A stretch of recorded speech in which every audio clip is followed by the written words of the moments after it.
উফ, রোজ রোজ এতজনের রান্না, নতুন নতুন যে কি পদ বানাবো তাই ভেবে পায় না। আর মানুষটাও জুটেছে তেমনি, দিব্যি নাক ডেকে ঘুমোচ্ছে। মাছ কিনে না আনলে তো রান্না করতে দেরি হয়ে যাবে।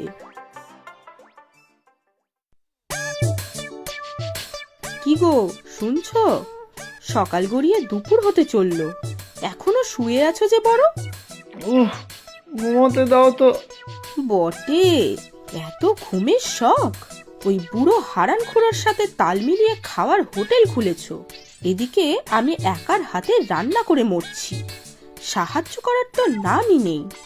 বাবু নাকে তেল দিয়ে ঘুমোচ্ছে। ও বউ, তুমি রাগ করো না গো, আর একটু ঘুমোতে দাও আমাকে। তবে রে, এই আনছি জলের বালতি, গায়ে জল ঢেলে তুলবো এবার। ও বউ, তুমি রাগ করো না বউ, তোমাকে বড় ভয় পাই। ধুত্তরি, তোমার ভয়ের নিকুচি করেছে। যাও তাড়াতাড়ি বাজারে গিয়ে মাছ নিয়ে এসো, দেরি হয়ে গেলে সব গ্রাহক এসে দাঁড়িয়ে থাকবে। আচ্ছা বউ, এক্ষুনি যাচ্ছি। আজ কি কি রান্না হবে বউ? সেটাই তো ভেবেই যাচ্ছি সকাল থেকে। ডাল, ভাত, আলু পোস্ত, মাছ, চাটনি। কেন, আরও একটা তরকারি তো থাকে। আলু পোস্তর আলু কেটে রেখেছি। আজ তাহলে একটা শাক করে দেব। পুঁই শাক আর কুমড়ো এনো তো। কচুর শাক করো না বউ। আহা, কতদিন খাইনি। বেশ চিংড়ি মাছ দিয়ে। আহারে, নোলার চোটে আর বাঁচি নে।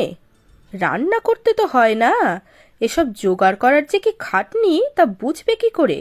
এই বেলায় কিনা কচুর শাক কেটে রান্না করতে হবে। কোনো জ্ঞান বুদ্ধি আছে তোমার? ও বউ, তুমি রাগ করো না গো, আমি বাজারে যাই। সবকিছু গুছিয়ে না এনেছো তো দেখবে, তোমার একদিন কি আমার একদিন। হে ঠাকুর, রক্ষা করো আমাকে।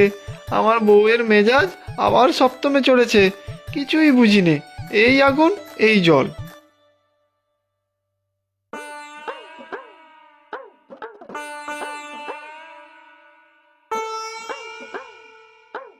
এ কি কানাই দাদা, ব্যাগ তো খালি, এখনো বাজার করনি?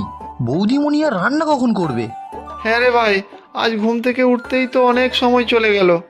মাছ আর শাক নিতে হবে, বাকি রান্না শুরু করে দিয়েছে আমার বউ। সত্যি, বৌদিমণি একারাতেই সব সামলাচ্ছে। তুমি আর হারানখুড়ো মিলে হোটেল খুললে, তোমরা দুজনেই নাকি রান্না বান্না সব সামলাবে? সে কথা তো ঠিক, প্রথমে তো ভেবেছিলাম আমি আর হারান করেই সব করব। এখন তো আমিই পরিষ্কার করি, খাবার নিয়ে আসি তোমার বাড়ি থেকে, খাবার দেই সবাইকে। তুমি আর হারানখুড়ো তো গায়ে হাওয়া লাগিয়ে ঘুরে বেড়াচ্ছ। আমি তো কিছুই করতে পারি না, যা করতে যাই তাই গোলমাল করে ফেলি, খাবার সব নষ্ট হয়। বউও তাই খুব বকে তো আমাকে। তাহলে যাও তাড়াতাড়ি বাজারে, না হলে আবার বকা খাবে কিন্তু। সে তো যাচ্ছি, তবে হারান করের সাথে কিছু কথা ছিল। ও, তবে খুড়োকে তো দেখছি না, আজ হয়তো দেরি করে আসবে। বউ বলেছে শাক বানাবে, কি শাক নেওয়া যায় তাই জিজ্ঞেস করতাম খুড়োকে। সে চিন্তা কি, বাজারে পুঁই পালং মেথি শাক সবই পাবে, আর লাউ কুমড়ো শাকও পাবে। বউ তো বলেছে পুঁই শাক নিতে, কিন্তু আমার তো কচুর শাক খেতে ইচ্ছে হয়েছিল। থাক তাহলে, কচু শাক কেটে কুটে বানাতে নির্ঘাত অনেক সময় লাগতো। কচুর শাক আমিও কত ভালো খাই গো কানাই দাদা। তাহলে আমরা একদিন কচুর শাক রান্না করব, বেশ চিংড়ি দিয়ে। হ্যাঁ, দারুণ হবে, চিংড়ি দিয়ে কচুর শাক। ও হ্যাঁ, ছোলা ভিজিয়েও দেওয়া যায়। তবে রান্না কে করবে? আমি কিন্তু পারি না। আমিও না, তবে হারান খুড়ো নিশ্চয়ই পারে, কালই তো বলছিল দুনিয়া সব রকমের রান্না নাকি জানে। আচ্ছা, আমি যাই এখন বাজারে।